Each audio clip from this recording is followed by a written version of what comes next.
Fantastic. Okay, so without any further ado, our own Joe Miller. Thank you. Thank you very much, Monica. We're going to begin with 3 readings, and fortunately we have 3 readers to do them. And I believe Monica's doing the first one, is that right? No. I believe it's Shobha. Yeah. Oh, Shobha doing that. Yeah. Okay. Are you ready? I can go ahead. Okay. Please. Yeah. As one progresses in Jnana Yoga, one finds conceptions arising, which, though one is conscious of them, one cannot express nor yet formulate into any sort of mental picture. As time goes on, these conceptions will form into mental pictures. This is a time to be on guard and refuse to be deluded with the idea that the newfound and wonderful picture must represent reality. It does not. As one works on, one finds the once admired picture growing dull and unsatisfying and finally fading out or being thrown away. This is another danger point because for the moment, one is left in a void without any conception to support one, and one may be tempted to revive the cast-off picture for want of a better to cling to. The true student will, however, work on unconcerned, and presently further formless gleams come, which again in time give rise to a larger and more beautiful picture than the last. But the learner will now know that no picture will ever represent the truth. This last splendid picture will grow dull and fade like the others. And so the process goes on until at last the mind and its pictures are transcended and the learner enters and dwells in the world of no form, but of which all forms are narrowed reflections. H.P. Blavatsky. Thank you, Shobha. Beautifully read. And I think, Monica, you're good. Yes, thank you. A poem by Jalaluddin Rumi. I am neither Christian, nor Jew, nor Gab, nor Muslim. I am not of the East, nor of the West, nor of the land, nor of the sea. I am not of nature's mint, nor of the circling heavens. I am not India, nor of China, not of Bulgaria, nor of Saksin. I am not the kingdom of Iraq, nor of the land of Khorasan. My place is the placeless. My trace is the traceless. 'Tis neither body nor soul, for I belong to the soul of the beloved. I have put duality away. I have seen that the two worlds are one. I seek one. I know one. I see one. I call one. Thank you, Monica. Lovely. And we have, I think, Donna Moore may be reading this one from Chief Joseph for us.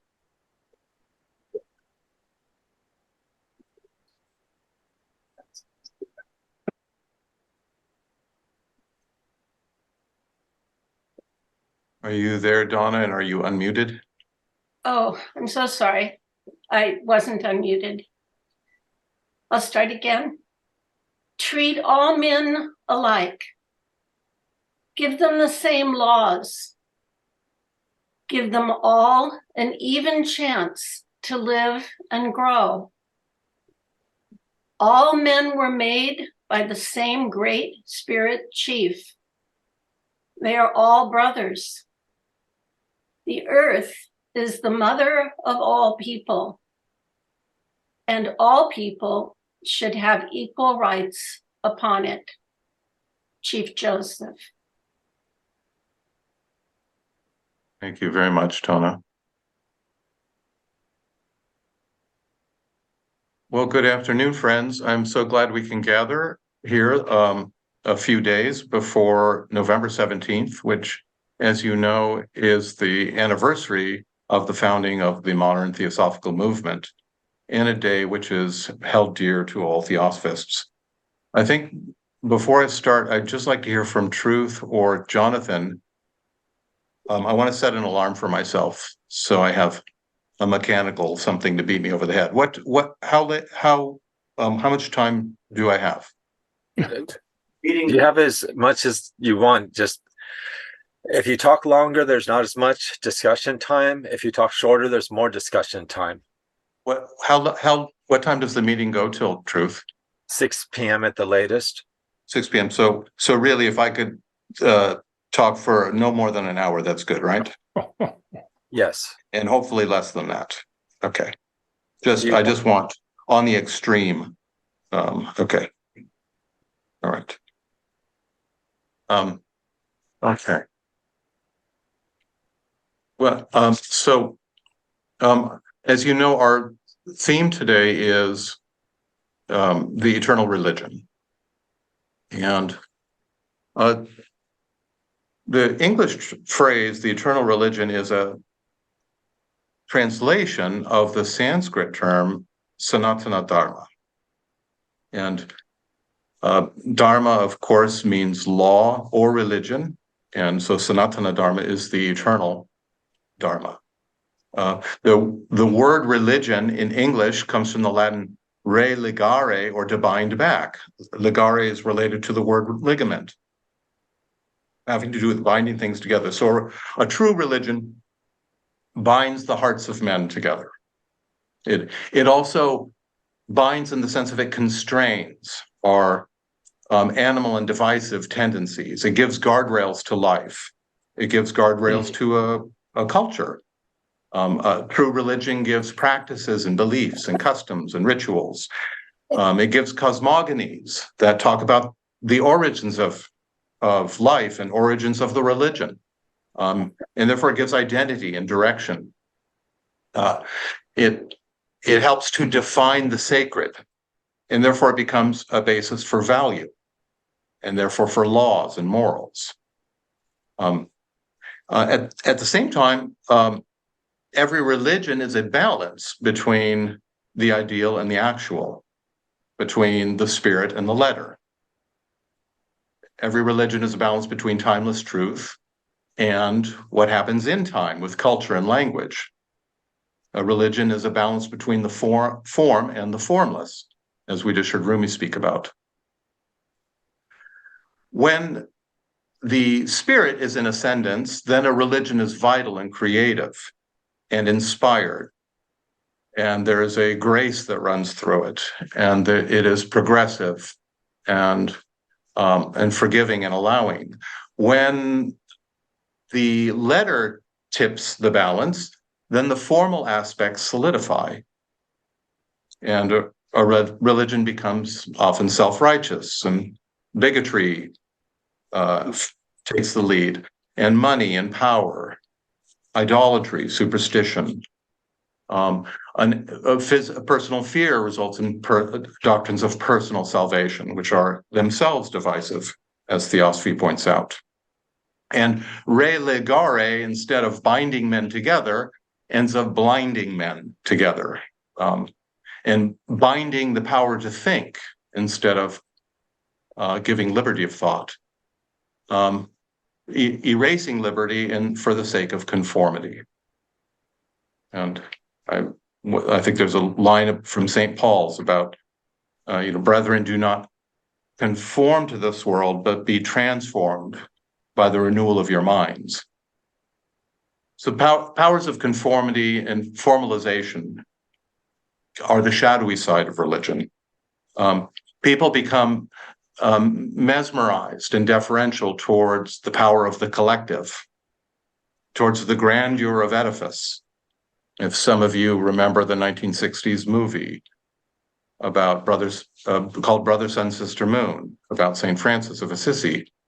And one of the important themes was this notion that the true religious spirit, which represented by the poverty of St. Francis, was completely clouded over by the grandiosity and the money and ostentation of the church. As far as conformity goes, Emerson said, God does not save souls in lumps. And that is true. And of course, some of the very highest psychic voltage that occurs in society and human life manifests relative to things that are done in the name of absolute truth.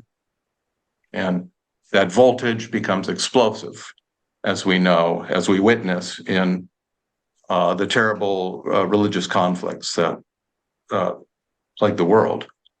So Theosophy gives us a perspective on religion itself, while encouraging us to make a distinction between religion and eternal truth. And remember H.P. Blavatsky's question, is Theosophy a religion? She answers that it is not a religion. But she says, enigmatically, that does not preclude Theosophy from being religion itself. The religion, so Theosophy is not a religion, but it is religion itself. Well, this would sound absurd and very arrogant if by Theosophy she were referring to a particular philosophical movement, or a specific set of doctrines and writings, or a group of lodges and members and practices at these lodges in a particular place and time. But that's not what she was referring to. And we know that by Theosophy, she meant that abstract wisdom about man and nature and deity, which transcends every formulation, even while being partially present in all of them. And this is, sometimes we distinguish this by the ancient word theosophia, which is really like a synonym to Sanatana Dharma, if properly understood. These both, they merely give a name to this ideal wisdom that is nameless. Chinese wisdom speaks of the Tao that can't be named. The French poet Lamartine wrote that an ideal remains only true as it remains at a distance. A distance from what? A distance from materialization. The moment we think we've captured an ideal and we possess it now, and we give it a name, we give it our name, we identify it with our sect, our race, our religion, that ideal ceases to be true. Ideals are navigational stars that must remain in the night sky. What the night of what? The night of reverence, the night of contemplation. The star to every wandering bark, wrote Shakespeare in a sonnet, whose worth's unknown, although his height be taken. Ideals are beings from another plane. They may visit flatland as they pass through, but they can never be contained or defined by the two-dimensional shadow they temporarily cast on the undulating surface. HPB's very clarifying and helpful statement about progress in Jnana Yoga, which, thank you, Shobha, was read out at the beginning, describes the mental life of the evolving student as the student passes through a long series of finite conceptions. Every conception is a kind of world, felt nebulously at first, then cohering and taking definite form, participating in truth, but never circumscribing it. Logically, what is relatively true is necessarily relatively false. After some time, the limitations of the formulation or the picture are realized. And then that image must be set aside. And one enters the nebulous stage again, anticipating new germinal conceptions that have yet to be realized. And the process, step by step, goes on, veil upon veil. It cannot be shortcutted or circumvented, but the process is traversed with greater ease if we employ two important strategies of practical psychology. First, H.P. Blavatsky says, do not get intoxicated by the satisfaction that comes with understanding, with any particular picture of truth. Keep vigilant, keep a critical distance. Recognize and enjoy the light, the usefulness, and the relevance, but know that this too shall pass. The Buddha spoke, of course, of the metaphor of the raft, that the raft is useful relative to the river, but that same raft becomes a hindrance once one is on the other shore. And we could think of an item of clothing, like a pair of shoes. I happen to be wearing a pair of shoes from Skechers that Zappos delivered to me yesterday, and they're very fine and they're very comfortable. But I'm not deluded into thinking they're my final pair of shoes. I know that they're not going to last forever. They're going to wear out, or my feet won't outgrow them. But they're just a pair of shoes.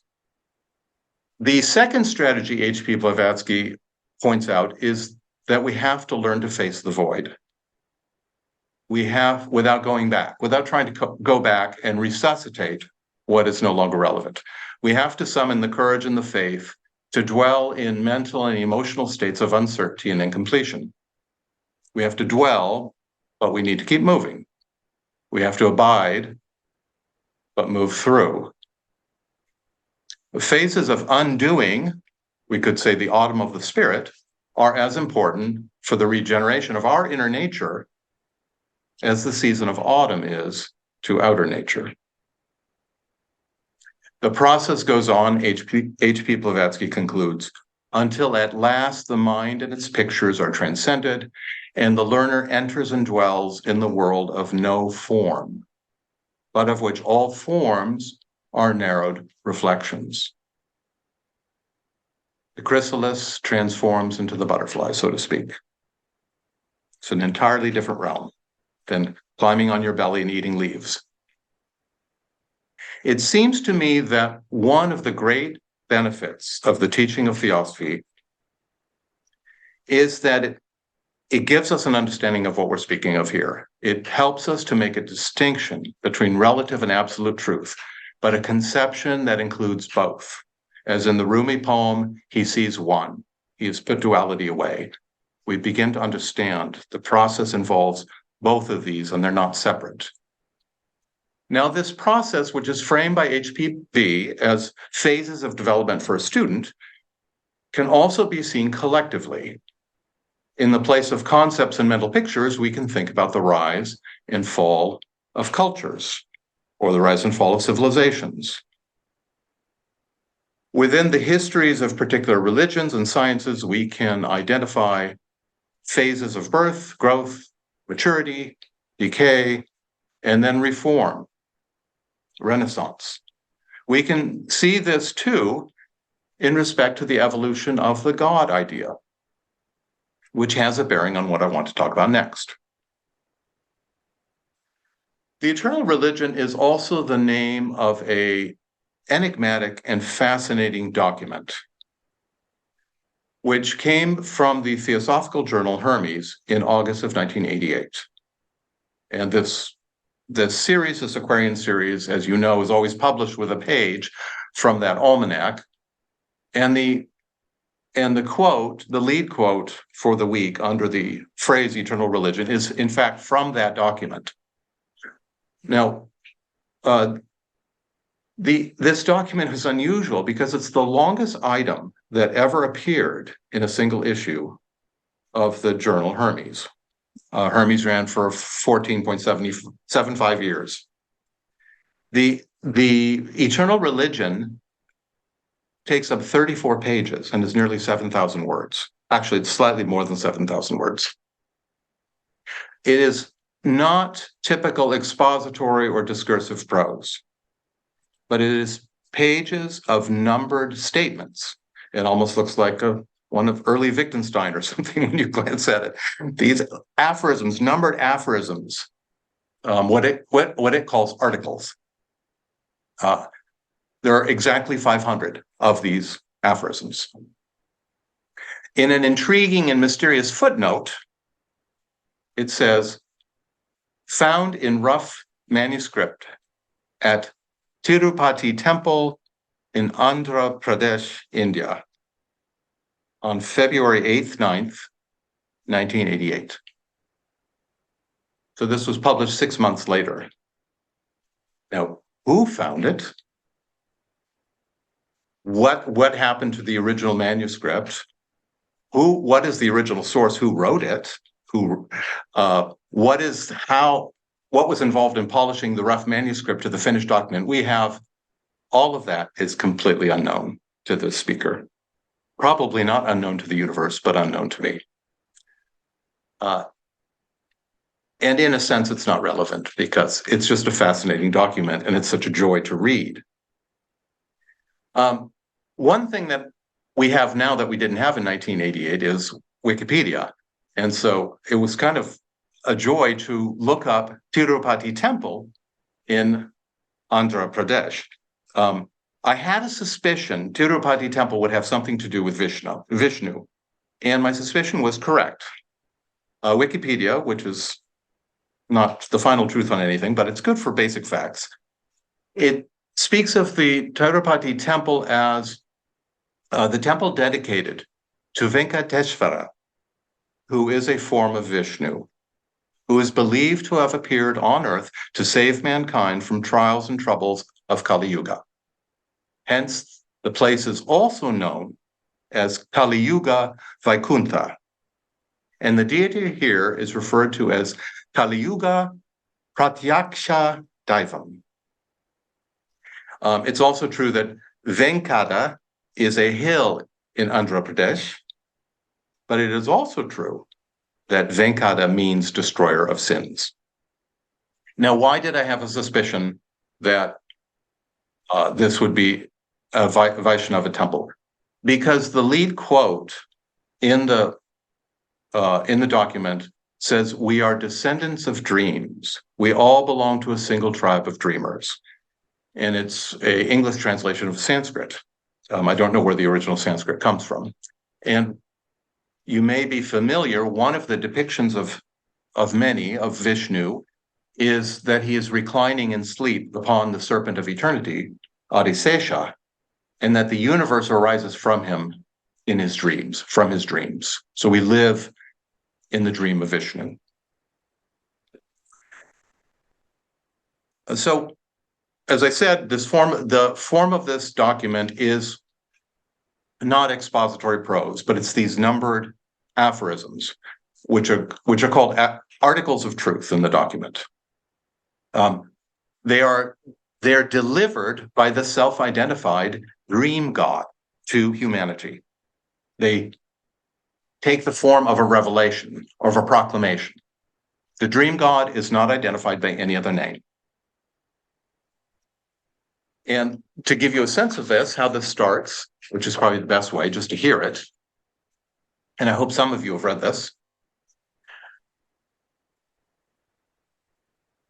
I am the dream god, saying to you in simple words, the one and only truth, which is right and good forevermore.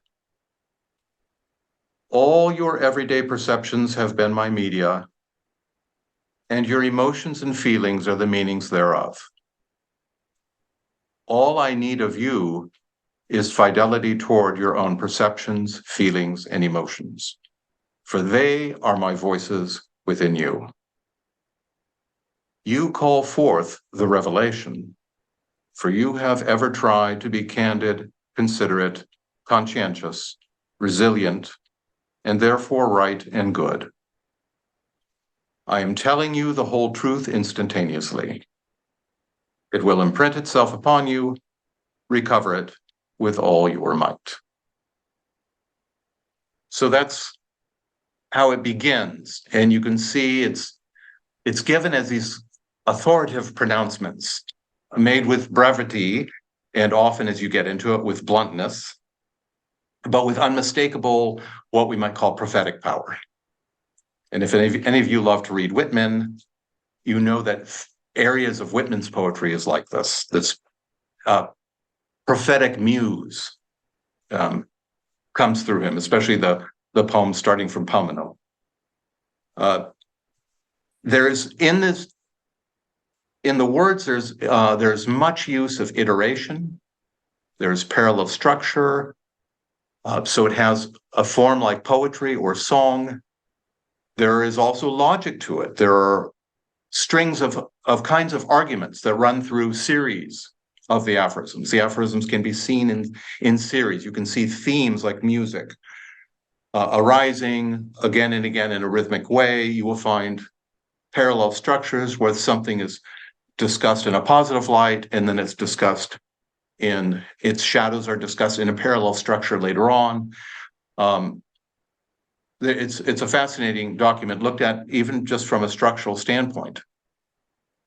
But what do these 500 aphorisms look upon? What is the content of them? Well, it's very vast. One of the things it begins with is talking about what we're meeting here today, speaking about the Sanatana Dharma, clarifying what that means exactly. There are discussions of theology, of evolution and Maya, of evolution of religion and of the God idea, laws of the inner life, psychology and emotional well-being. The aphorisms deal with love and marriage, interestingly, of disease and health and causation, of perversity and conversion or correction. And that's very interesting. Literally perversity means to invert, versus like universe, convert. And there are very interesting aphorisms about turning back around. They describe markers of moral and spiritual decline, as well as markers of ascendancy and health. And these are put both in individual contexts and in social and political contexts. In many ways, that parallel structure runs through it, reminds us of the Gita about the discussions of the divine and demonic natures.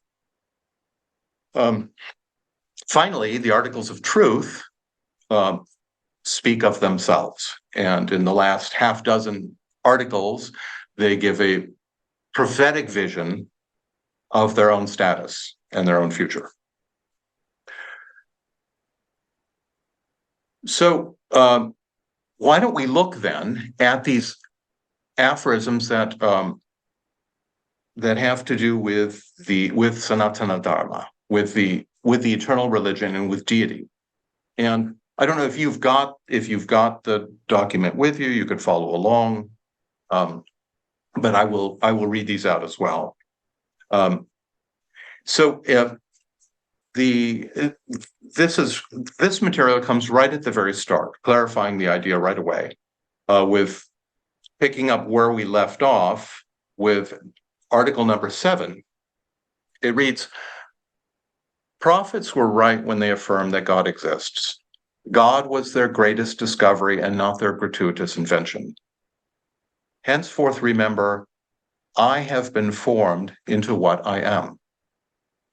Henceforth remember, I need to be reformed from age to age. Henceforth remember, I grow as a baby grows into an adult. Previous gods are myself at successive stages of unfoldment.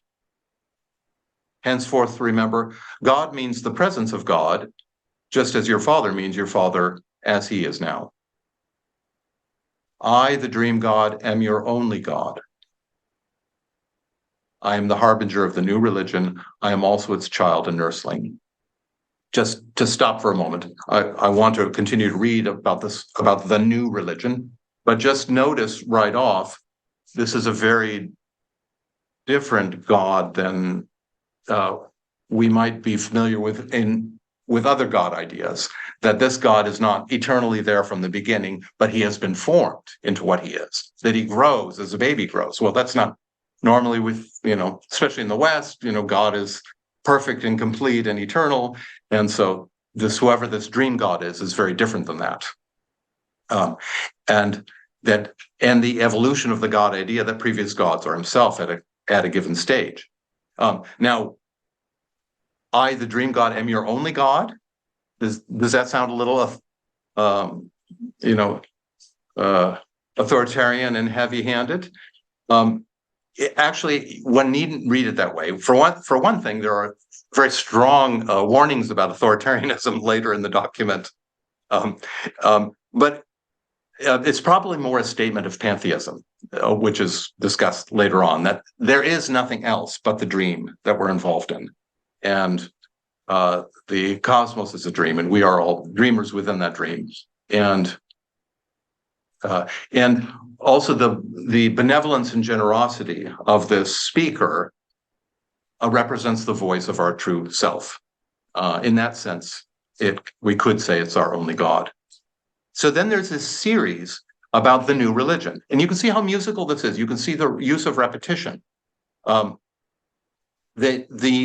new religion is the eternal religion, as we'll say. The new religion is the ever new religion, ever new and therefore eternal. I am the harbinger of the new religion. I am also its child and nursling. Is he going to found a new religion? A new particular religion, or is he giving a renewed view of the eternal religion? He says, hence I ordain the new religion above my sway. All other religions have been the affairs of God, but the new religion is the affair of none. It came before God and honored God. So here we have a religion that predates the God. Hence, it includes all religions. The new religion is the religion behind all religions. So there we have the Sanatana Dharma, right? The new religion is the one secular religion for all. We need not get thrown by the word secular. It's not, secular may mean something that's not subject to religious jurisdiction, but that's only one meaning. There's another important meaning that you find still persisting in astronomy, that has to do with occurring or persisting over an indefinitely long period. So the one secular religion is that which, it's like the tone of the Om, it ever is. I alone can give you the definition of the new religion that sees me and holds me pure, perfect, and immaculate. And then he goes into this kind of dialectical and hermeneutic stuff about knowledge. The new religion involves knowledge, not belief, right? The new religion is a dialectical process in which all branches of knowledge are united in a single stream of knowledge. The new religion is a hermeneutic vessel in which all knowledge is enshrined in the supreme gnosis of the dream God. The new religion is the method whereby the deductions of the supreme gnosis go far beyond the present mode of knowing into the future, making the goal conceivable. The new religion is the alchemical process whereby any item of new knowledge is assimilated into the unified system of knowing after due alteration of the previous corpus. The new religion is the magical means whereby the latest knowledge is made practicable for even the commonest man, woman, or child. Thus, the new religion is an ever new or eternal religion. And there it says parenthetically, Sanatana Dharma. He says a little below that, the new religion came forth without me. On its way, I emerged out of it. True to itself, it is still detached from me. I love the new religion's detachment, says the dream God, which preserves my health and promotes my progressive unfoldment. All previous gods are different facets of myself and therefore must be revered, etc. So this is very interesting because Sanatana Dharma can mean the eternal law, the eternal truths about nature, about the human purpose, about what's truly meaningful and edifying to human life. These are formulated again and again in particular cultures. And this dream God is saying that that eternal truth is above him, that he's in some sense a child or a baby from this eternal law. And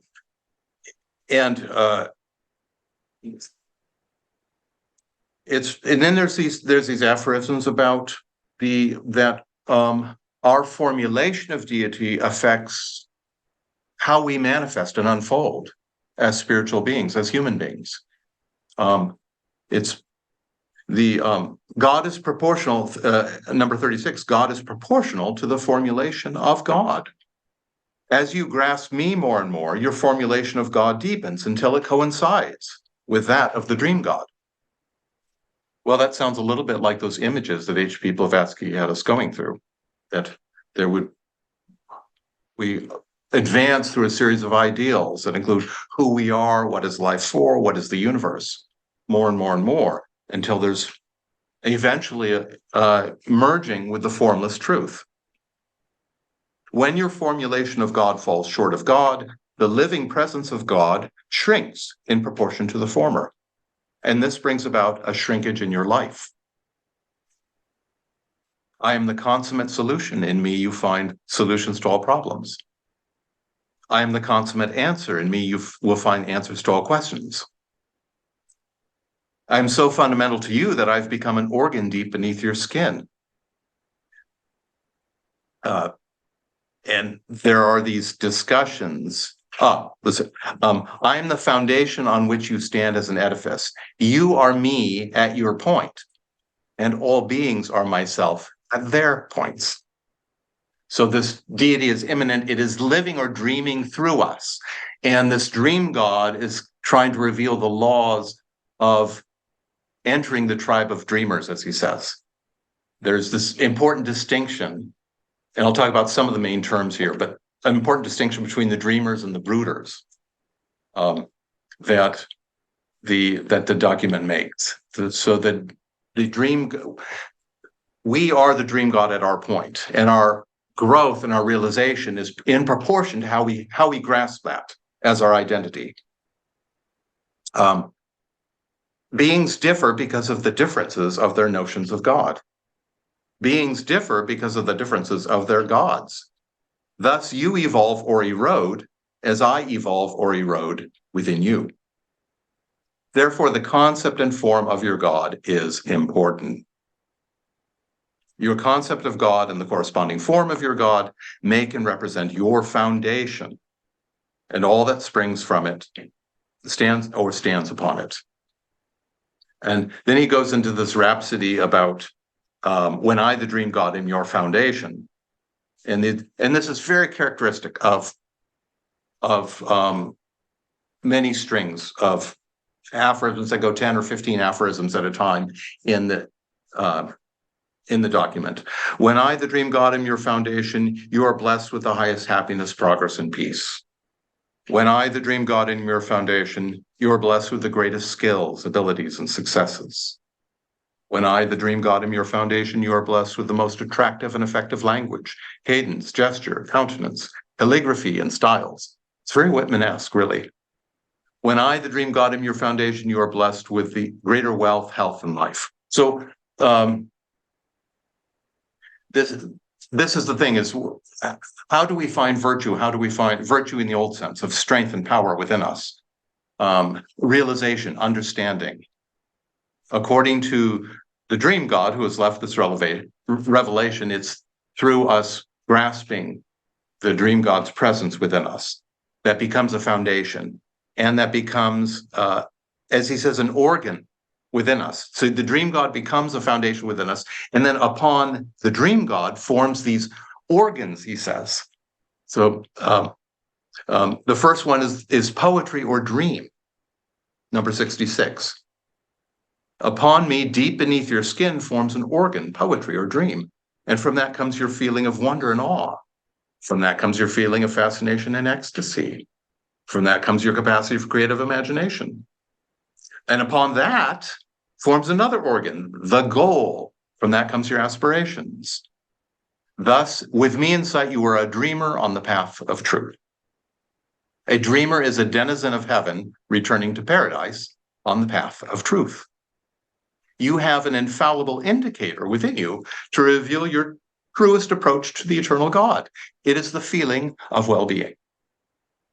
So that's a very important theme from start to end through all these, is this self-trust in our own feelings. So where do we get our guidance? Well, it was right there in the very second aphorism. Your everyday perceptions have been my media. Your emotions and feelings are the meanings thereof. All I need of you is what? Baptism, bar mitzvah, a family puja. No, all I need from you is fidelity towards your own perceptions, feelings, and emotions, for they are my voices within you.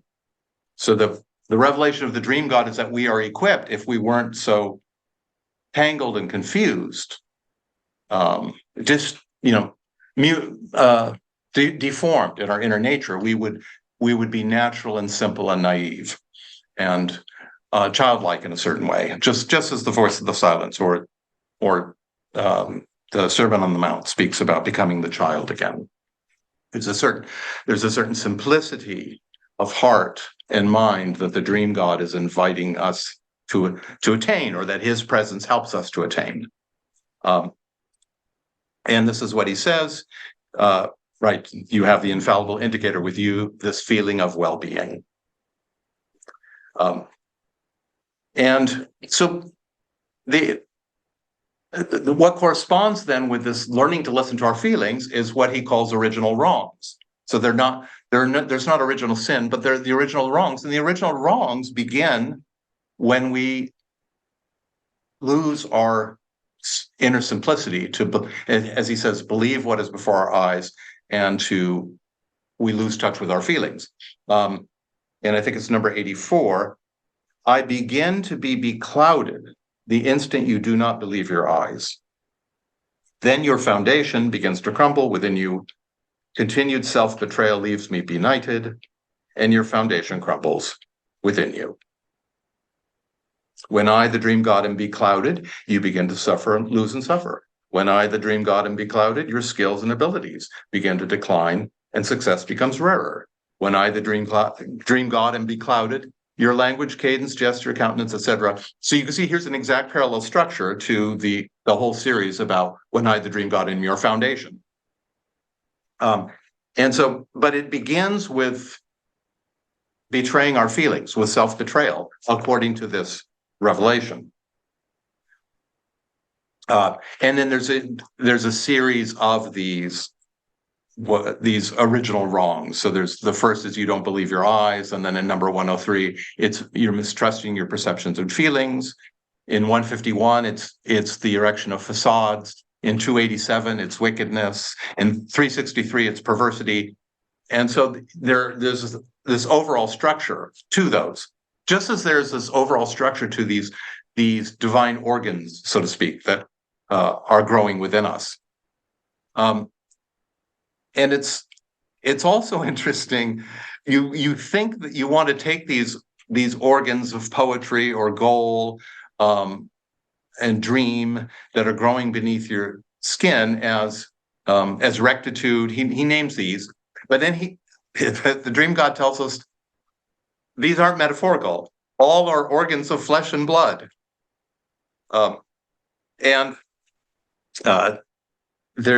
Yes, and he says that's on 158, by the way, if you want to look that up later. And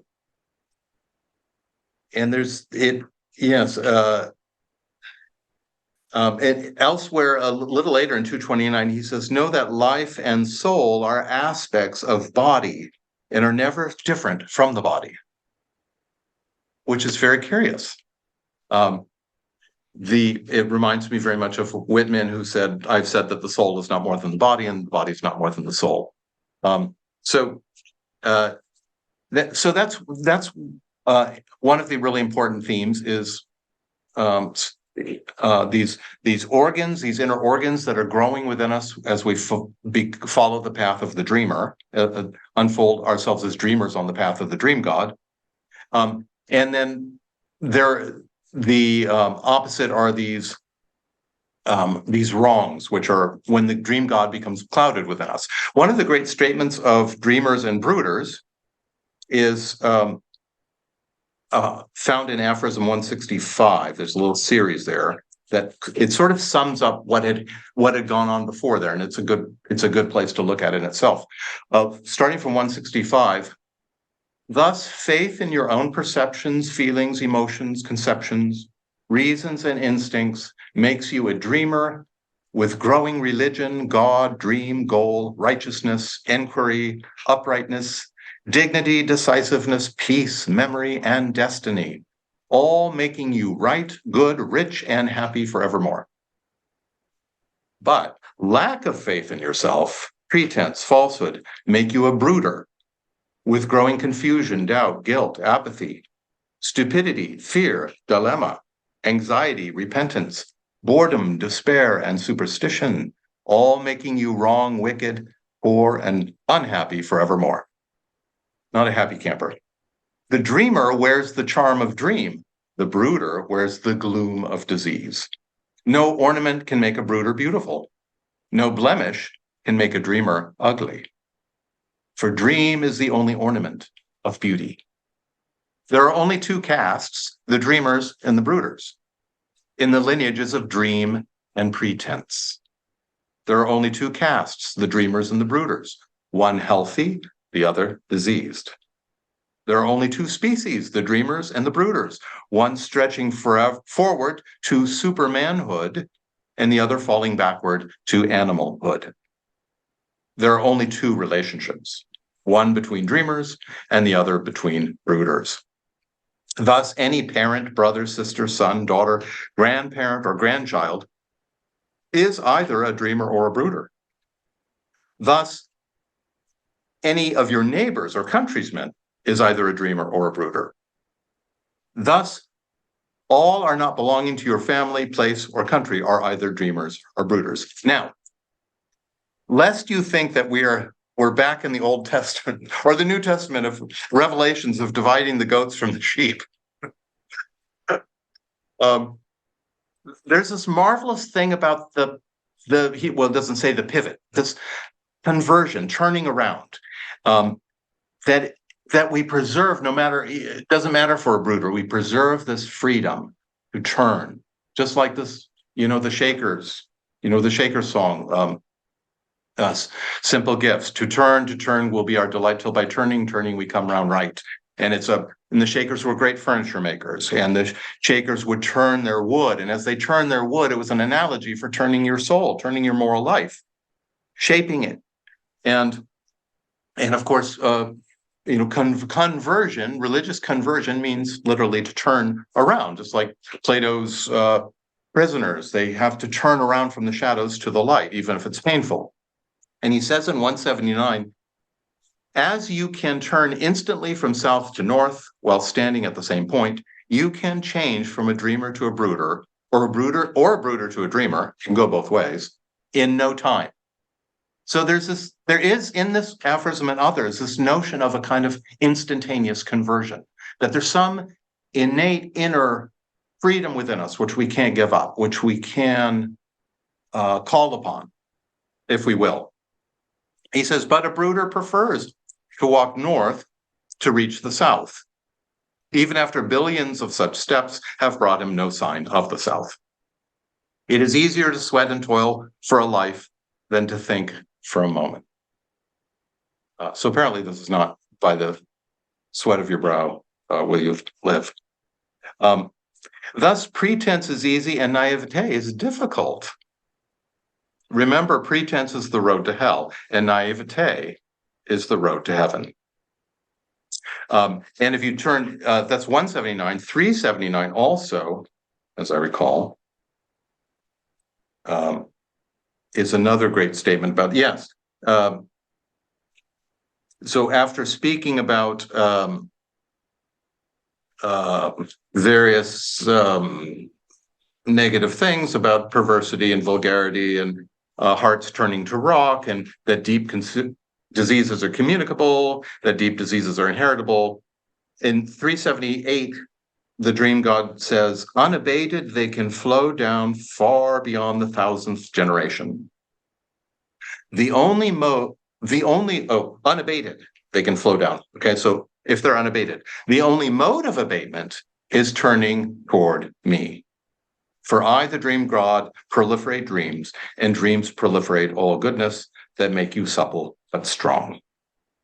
And let me see, there was another one. Yes, let's see, 386.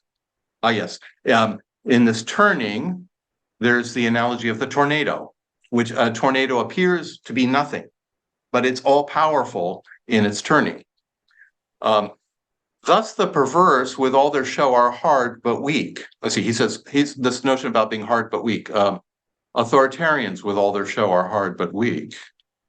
The possessive with all their show are hard but weak. The wicked with all their show are hard but weak. Thus the perverse with all their show are hard but weak. But the touch of dream, like a tornado, has in its apparent nothingness all strengths. The dream that is materialized into everything around you. So there's that notion of the conversion.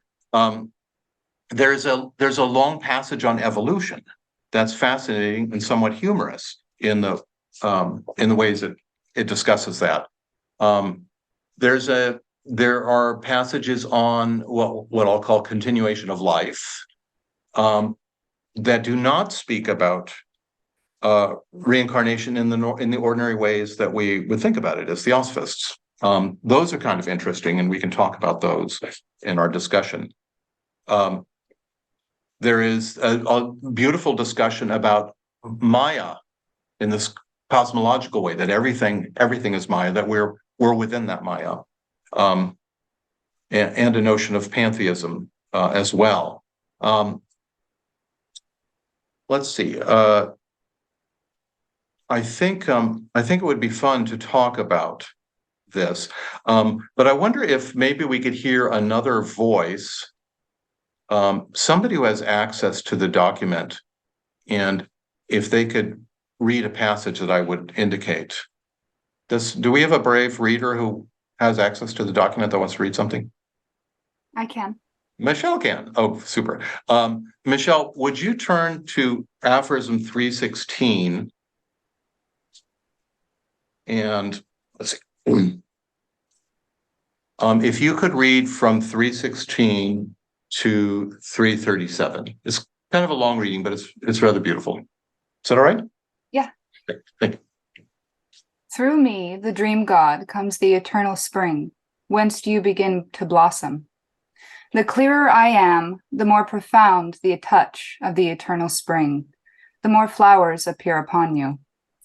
With your aspiration towards real greatness, you are already flowery. Then blossom within you generosity and magnanimity that make you lovelier than a flower.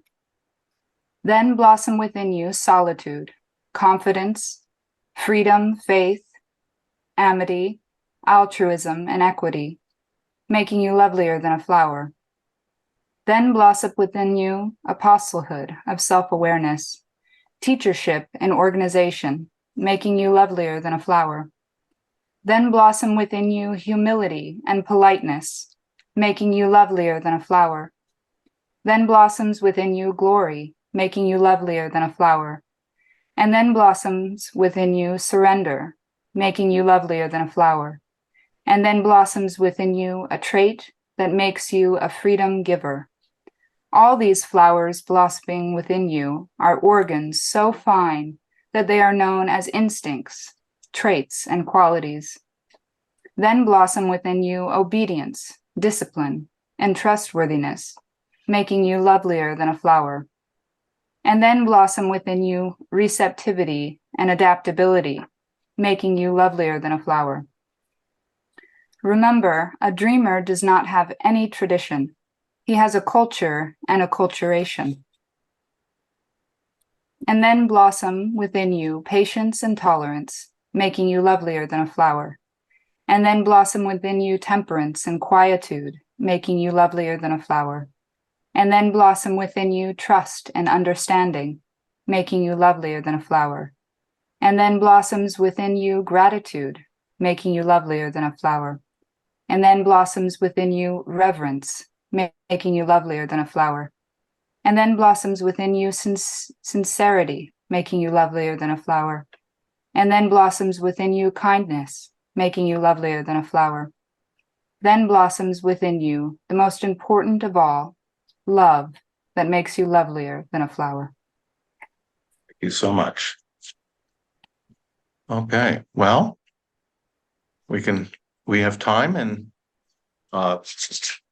please let's discuss anything you'd like, and anything any of you have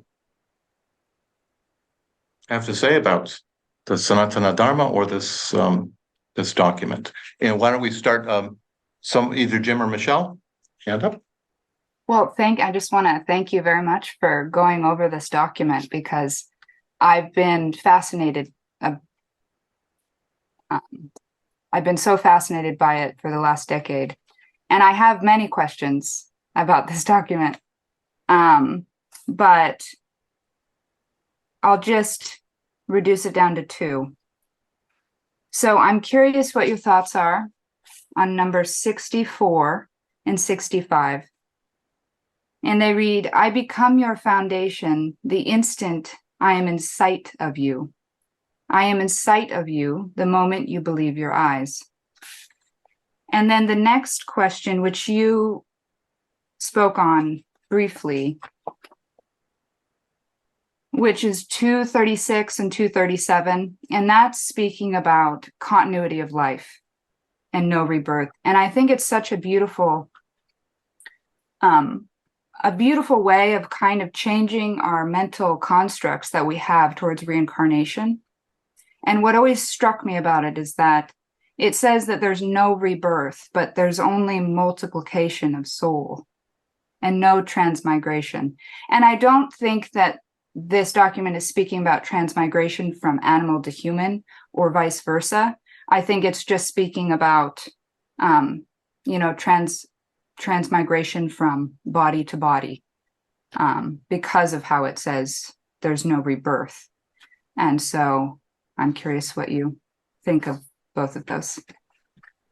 Good questions, both. And I'm glad you're at this meeting, Michelle. I know that this document has interested you. I mean, it's been 35 years since this was published. And I have to say, this is the first time I've ever been in a meeting where it was discussed in all that time.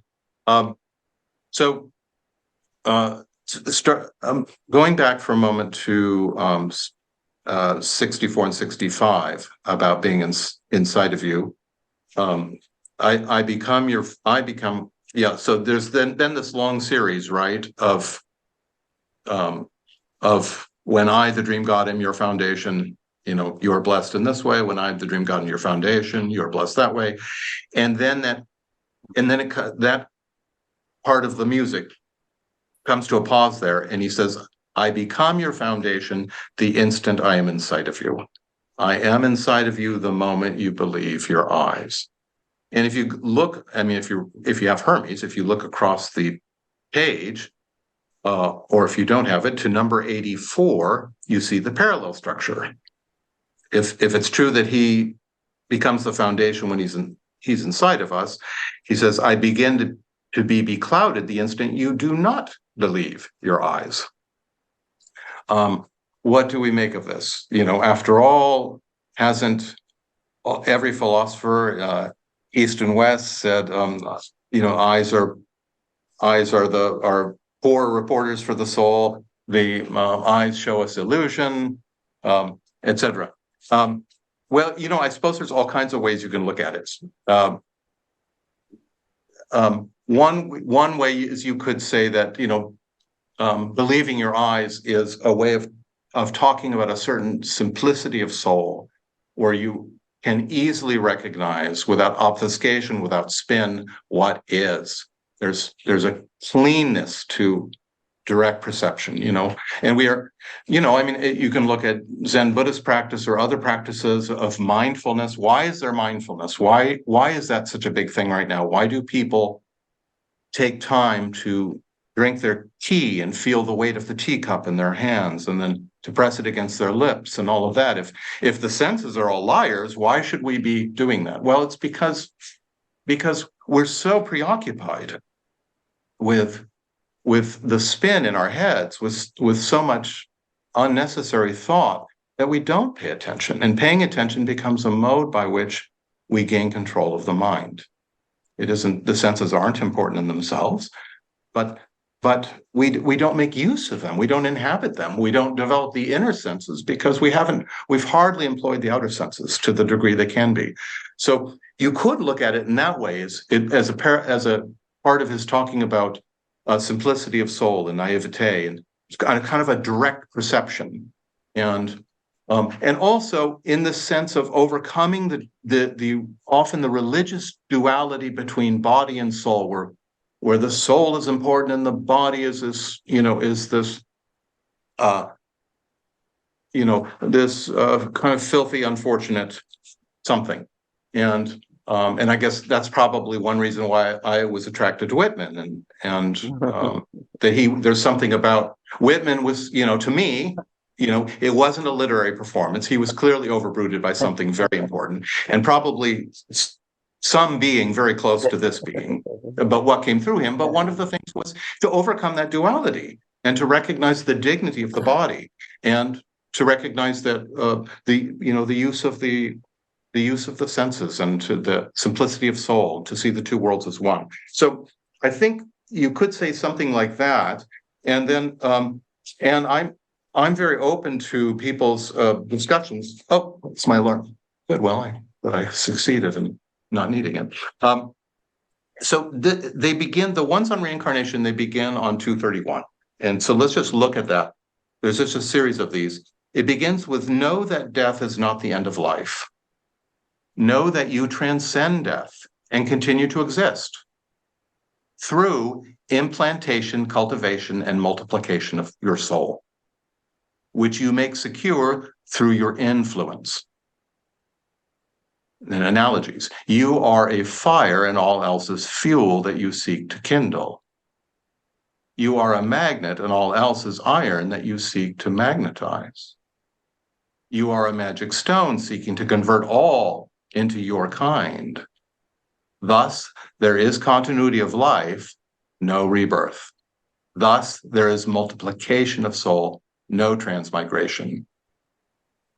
When you secure the continuity of your life and the multiplication of your soul to the uttermost, you experience salvation. And death fetches blissful, profound rest thereafter. So it's definitely enigmatic and really fascinating. One thing that comes to mind, of course, is the theosophical notion that the human being is uplifting the buddhimanas of the race, and that spiritual evolution is to spiritualize all of matter, that to uplift and transform all of matter. And that certainly reminds me of what's being addressed when he says, you are a fire and all else is fuel you seek to kindle. You are a magnet and all else is iron that you seek to magnetize. Do we, for many of us, the notion of reincarnation is so dear, and we have particular modes the way we think about it. I think this is what Michelle's getting at. There are certain ways in which we think about it, and the ways that we discuss it and visualize it, that may not be the full reality of it. They may be, as HPB says, they may be convenient pictures along the way that don't really express the full reality of what is meant by reincarnation. I mean, after all, reincarnation, it's close with the notion of identity, and identity is a huge puzzle about the universal and individual identity. So I appreciate this. I don't know that I understand, but I appreciate that it's asking us to look beyond it. And there's those three verbs: implantation, cultivation, and multiplication of soul. Before we go on, does anybody want to say something about that particular comment? Yes, Truth. Well, just in the Jewish tradition, when I went to my grandmother's funeral, they told us about three forms of immortality in the Jewish tradition. You're remembered through your children, of course, your descendants. Remembered through your deeds, like what people remember of you, and you're also remembered through your influence, which continues on. And that's what this reminded me of. And I've sometimes wondered if this strain of Hinduism, so to speak, has any particular connection to Judaism. That's a very interesting comment, Truth. And I'll just also, you reminded me in the discussion of marriage and love, which you will find beginning with the aphorism that says, wedlock is dreamlock, which is a great line, which is 404. But you'll find one of the things it says is a grateful and glorious descendant is half your salvation, which sounds very much like is something you'd hear in Judaism. Judy, speaking of Judaism, Judy? Oh, well, actually, I never was brought up in the Jewish tradition. I've just been interested in it as a religious studies professor. And of course, I care very much for my Jewish friends, but I guess I have two questions. One is this manuscript ever been dated? I remember years ago reading it in Hermes and not quite understanding how old it was. It wasn't a part of the original Veda. And the other thing is, speaking of the Sanatana Dharma, the eternal religion, when I spoke at the World Congress of Parliament of Religions recently, I tried to get across the idea that there is theosophy, or the idea of Atma was my specific topic, in all religions. And how can we try to get across to the idea that really we do not claim as an individual lodge or group of people to have the absolute truth, but there is this great Sanatana Dharma out there from which everyone comes. And I felt that attitude was there in the parliament, where we all tried to learn from each other. And I visited everybody, from the Catholics to the heathens, and they all were wonderful. So I wonder if you could comment on those two questions. Thank you. Thanks, Judy. Just starting with the second one. Yes, I mean, though each of us, I've really come to believe each of us has to work out this problem of universality and sectarianism, and it's a very difficult thing to communicate to others. It is very easy. It's so easy for us as Theosophists to become sectarian Theosophists, or to regard Theosophy as a sect. And the whole point is that inwardly it's a way to name this transcendental wisdom. It doesn't mean we're in possession of it. It doesn't mean that our books contain it at all. In fact, that very notion of the distinction between form and the formless is so important. But I love from Robert Crosby put together from Judge's letters, the true Theosophist belongs to no cult or sect, yet belongs to each and all. That is talking about this inner latitude of universality that we develop, even if we participate in particular sectarian forms of worship or philosophical discussion or whatnot. It's inviting us to this latitude, because it's only from that inner latitude that true brotherhood can result. It's only from that inner latitude that we don't become defensive about our particular special forms that we associate with, and we don't become judgmental about others. So that's why it's such a great idea, and why universal brotherhood is so important. From the Maharaja of Benares, wasn't it, about what's the theosophical motto? There is no religion higher than truth. There is no formulation higher than the formless. It's a logical truth. What is formulated in particular has to be short, has to be temporary, relative compared to what is beyond that. Doesn't mean it's inferior or it doesn't fill its place, but it's that particular concept that's so very important. And I love your the image of you going around to the Parliament of World Religions and visiting the Catholics and the Protestants and the Baptists and the Hindus and feeling, I'm sure that room, everyone could feel what it means to be a Theosophist of heart, you know, even if they misunderstand when they walk by the Theosophist booth what it's all about. But and then, well, as for the document, I don't think it's an ancient document. I mean, I don't know, but it was found in rough manuscript form. It's clearly Aquarian or New Age in some way. It's just, and it's that's the point I began with is from the note, it's very enigmatic.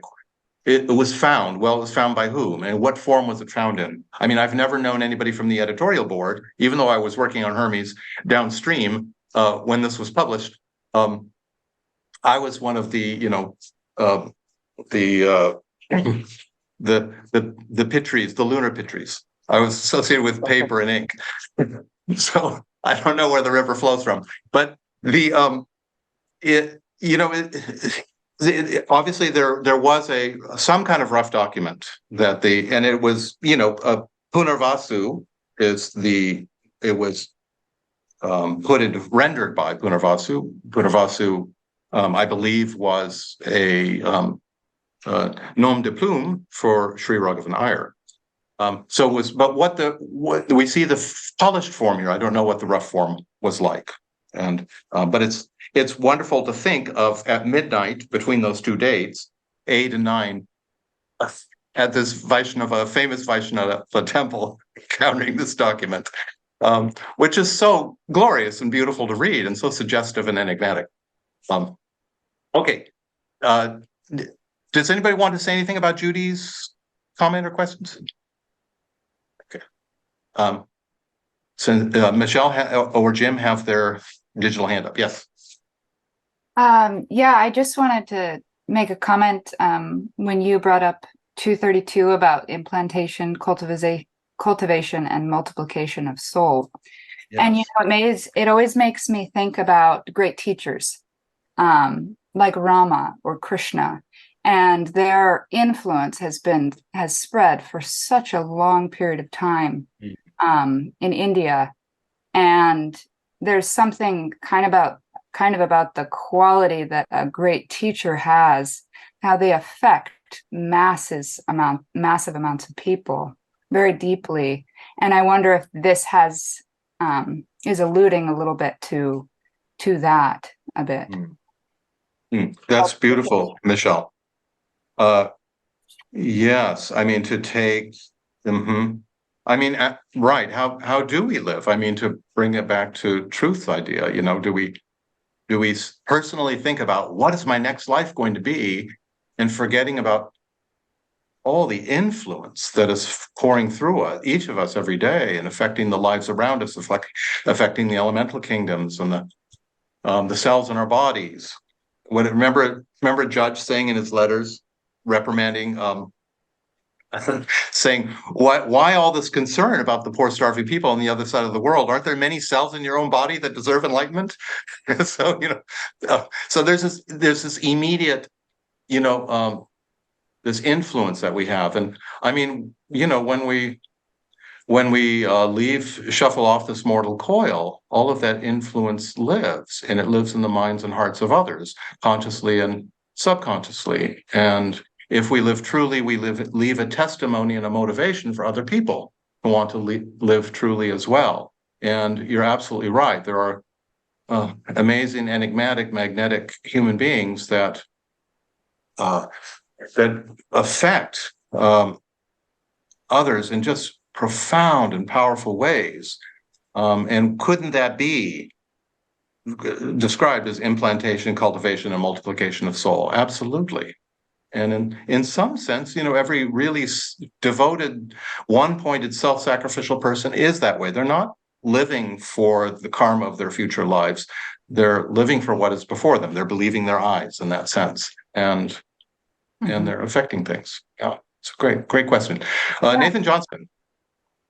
Yeah, so it just seems to me, I love this new formulation in the new religion of life, of the, you know, the eternal religion because when we think about our immortal lives, it seems like this. And now, certainly, there's a lot in theosophy that is still valid, as a subject for contemplation and learning and meditation. But I just have to say, the old way of thinking about reincarnation is a little bit like belief in a personal soul or something, or a personal salvation. It's almost like death, because this life that is being discussed in this document is so real and eternal. It is present in this moment, and as we exert our influence or suffer to realize our identity with this dream god, we are already, as somebody said once upon a time, living our eternal lives, living our immortal lives. It's already happening. And the influence that we have, I just think about Sri Raghavan Iyer. He, as a young boy, I don't know how close he came to Gandhi. I know that Mrs. Iyer, Nandini, like, she worked in his sphere of influence. These people, it was passed on to them. And they have passed this on to us. And each one of us encounters hundreds of people or even if we encounter one person and they encounter 10 other people, our influence is profound in this moment. And this document just really speaks to not just, some future life that we've got to, bargain about, that we've got to make our, try and get something out of, like after we die, then maybe we'll get a better life. No, this is about all of the suffering that he talks about, the way that he describes suffering in here, and how the blemish of the dreamer is beautiful.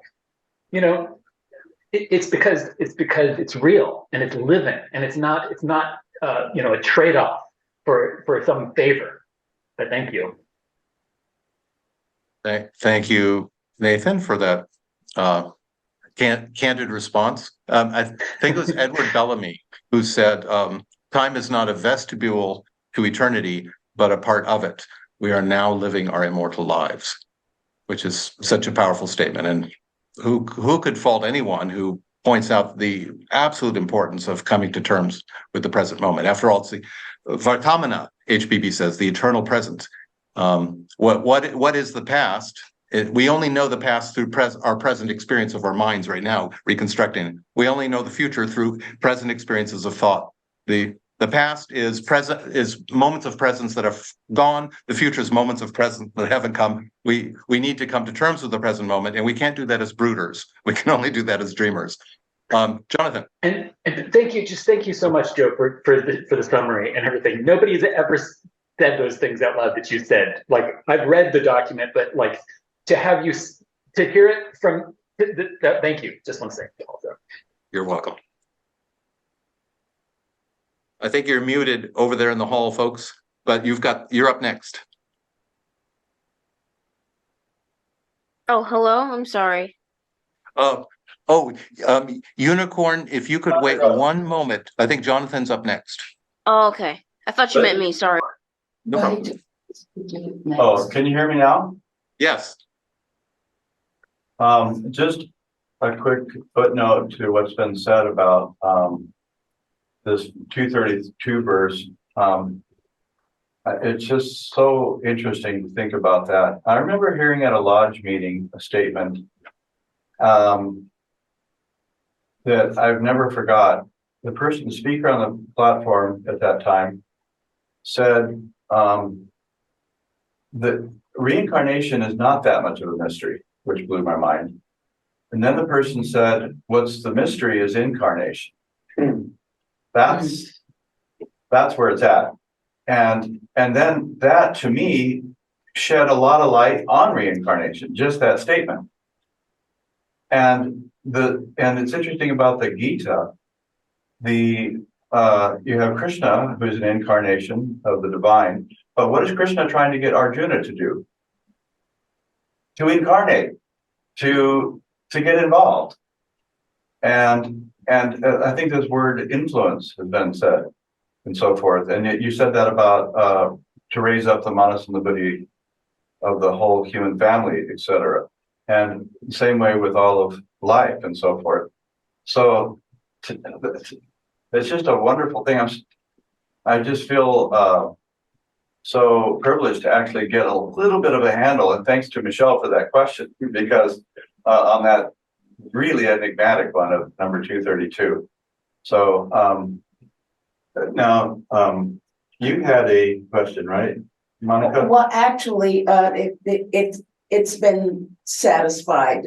I too had a question about this idea of influence, but it was made clear as you spoke regarding the great teachers and what they have left behind for us. That just answers it all. So thank you very much. That was really it. Thank you. Thank you, Jonathan. Unicorn Tail. Oh, hello. Can everyone hear me? Yes. Well, thank you so much for this discussion tonight. When I first came on, I came on kind of late. I was confused by what you were talking about at first, but as I listened more, it started to make more sense. But I did have a few questions. So, you talk about the dream god, the dreamer. I'm very little familiar about the Maya, the illusion that this is the illusion, I guess, the god like projects or whatever. So can you first answer who is the dreamer? Who is this dream god that you speak of? Can you start with that, please? Well, of course, in Hinduism and Hindu metaphysics, the world of the senses and the world of our bodies is not real in the sense that it seems to us. It's as Shakespeare says, all the world's a stage, and men and women are merely players. They have their entrances and exits, and each man in his time plays many roles. The theosophical version, takes that seriously. In some sense, the universe really is evolved or constructed for this stage of our learning to provide us with these bodies in this world. But it is not real in the way it seems to us. And we have the great benefit nowadays of modern physics to point out, that matter is not at all in reality what it seems to us. We experience phenomena, that is appearances, but what is the noumena behind those phenomena? What is the thing in itself, as philosophers have said for centuries? And we don't really know that. It's actually difficult to be a materialist these days, because the more physics has gone into matter, the more it's disappeared. There's not a lot left to build your materialism on. So that's kind of this notion. And the dream god that's the name. For most of my talk, I was talking about a particular document that was published. And if you came in late, you may not have missed that part, but I'm sure somebody can get you a copy of that. It was a document published 35 years ago of a series of these aphorisms. And the being who's presenting them simply presents himself as the dream god. So it's a character in this piece of literature.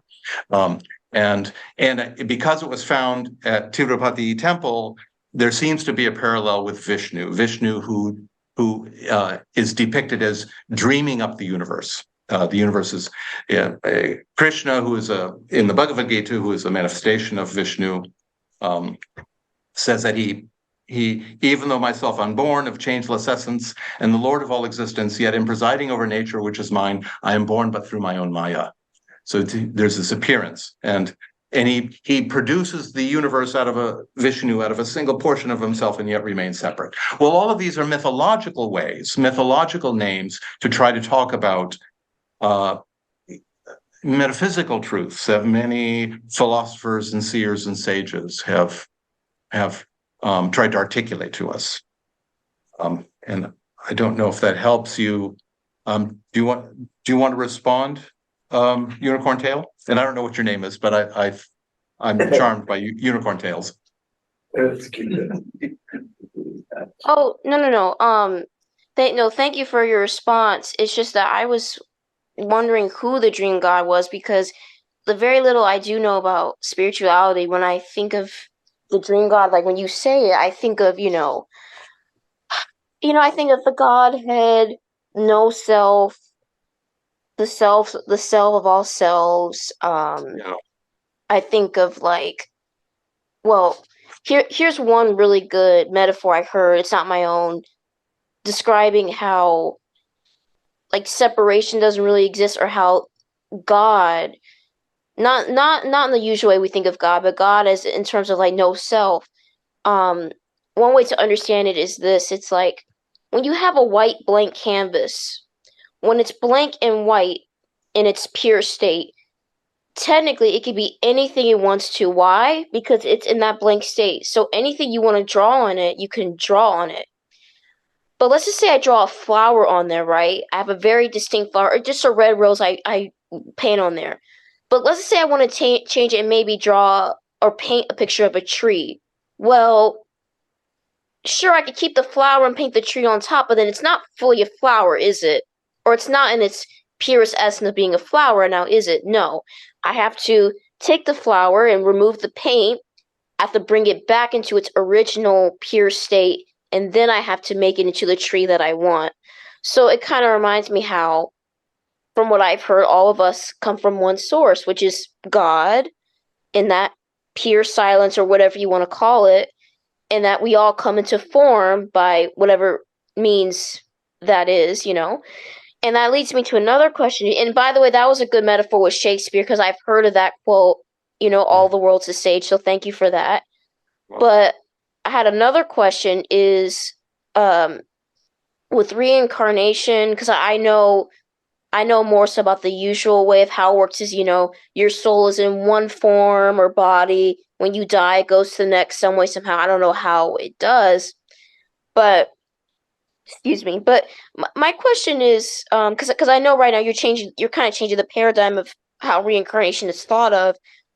How exactly does reincarnation work? And are there ever cases where like some people who are born onto the earth, it's their like first incarnation onto earth? Like, you kind of explain that and explain how reincarnation really works, and why would incarnation be more of a mystery? Yeah, those are my questions. Thank you.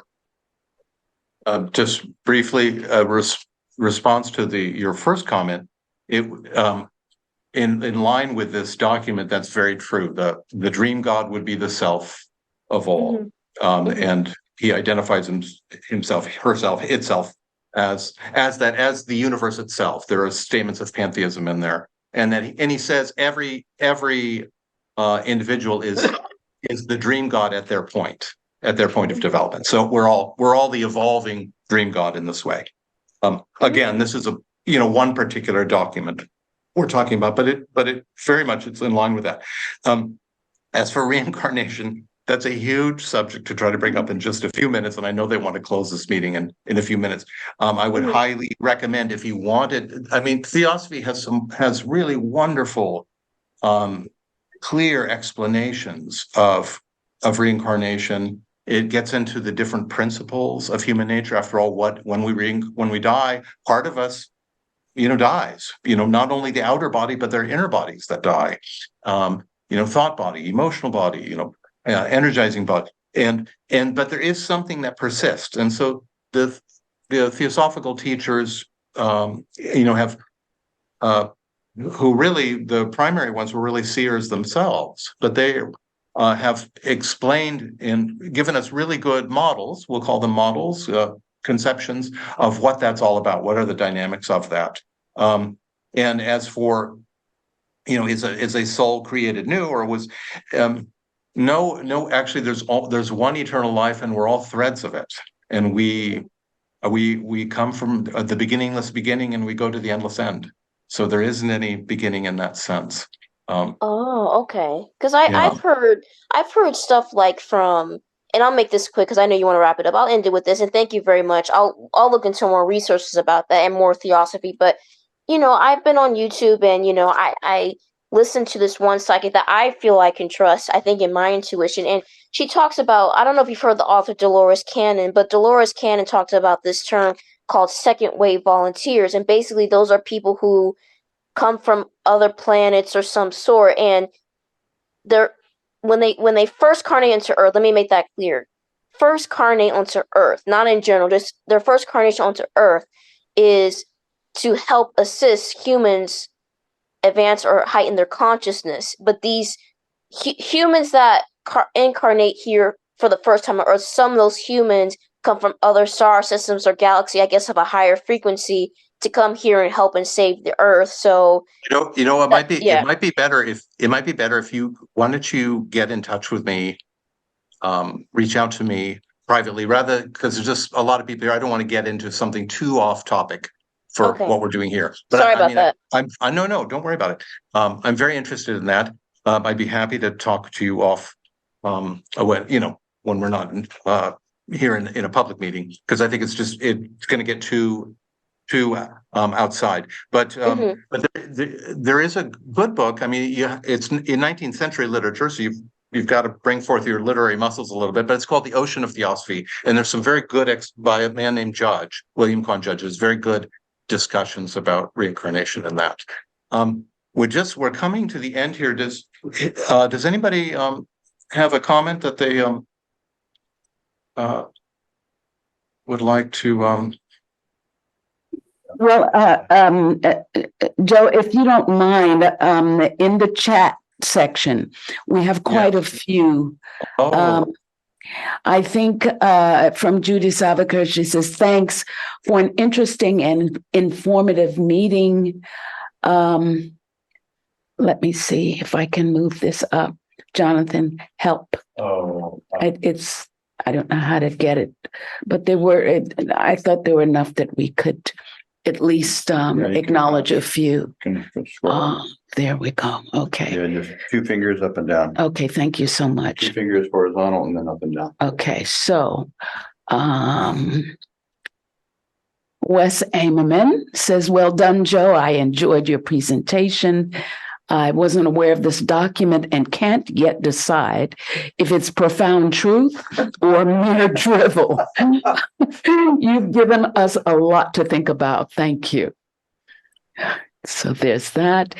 Okay, Jim and Michelle were helping us get the sound together. Let's see. I want to mention that Wes also says Unicorn Tales questions show us how important basic theosophical teachings are. And you won't find anything clearer than the theosophical explanation of the principles of human nature and reincarnation. It explains a lot. It's well worth putting your mind on to. Wonderful. Percy B. Munshi, to everyone, thanks for the presentation. Very interesting topic to explore further. From Truth Collins, Vishnu is also associated with life, with continuity, Orthodox Judaism. I know Judy was asking about this, I believe. Or it was you, Truth, I'm sorry. Judaism also emphasizes the appreciation of life. Let's see. Jim and Michelle, to everyone, it is interesting that the origin and author were presented to be unknown, seems to give emphasis on principles before personalities. We are then free to simply reflect on the aphorisms. It is quite a profound document. Truth refers us to theosophytrust.org, The Eternal Religion, if anybody wants to get the name of the document, if you want to get a hold of it for yourself. And I think that's it. Judy says, thanks for an interesting and informative meeting. So a hearty thanks to you. Wait a minute, we have Nathan, something? Well, just to say that theosophytrust.org is also a really good site if you want to find some foundational theosophical teachings like William Quan Judge wrote about. There's a number of different teachers there, Unicorn Tale, if you wanted to check out that website in preparation for your talk with Joe. Oh, perfect. The link in the chat you're talking about? Yeah, that's one article there, but there's William Quan Judge, there's Helena Petrovna Blavatsky, Sri Raghavan Iyer, and some amazing articles there from the previous centuries. Okay, perfect. Thank you so much. Thank you. Oh, Unicorn, if you just hang out for a moment, I'll put my email in the chat. Okay, thank you. Thank you. I wonder, there's a beautiful quote that I just wanted to close with. It's by H.P. Blavatsky, and she says, "Wherever a good and perfect human being exists, there is divine love manifest. And the degree of man's perfection will depend on the degree of his capacity to serve as an instrument for the manifestation of divine love." So wonderful. All right, then, Joe, once again, thank you so much for a magnificent presentation. We would like to remind everyone that next week, the presentation is entitled Razor's Edge, and that will be given by our own Laura Gray. And we hope that you will be there. Okay, thank you, everybody. Namaste. Don't close Enjoy yet. the quotes. No, I'm sorry. That's all right. Unicorn Tail, I just put my email in, so you can write me, or anybody can write me there, and that's fine if you. I'd be happy to give you email you. Thank you so much for tonight. I appreciate it. Thank you. I'm glad you came by. Thank you. Thanks. Thank you so much. Fantastic. Thank you, everyone. Or now. Take good care.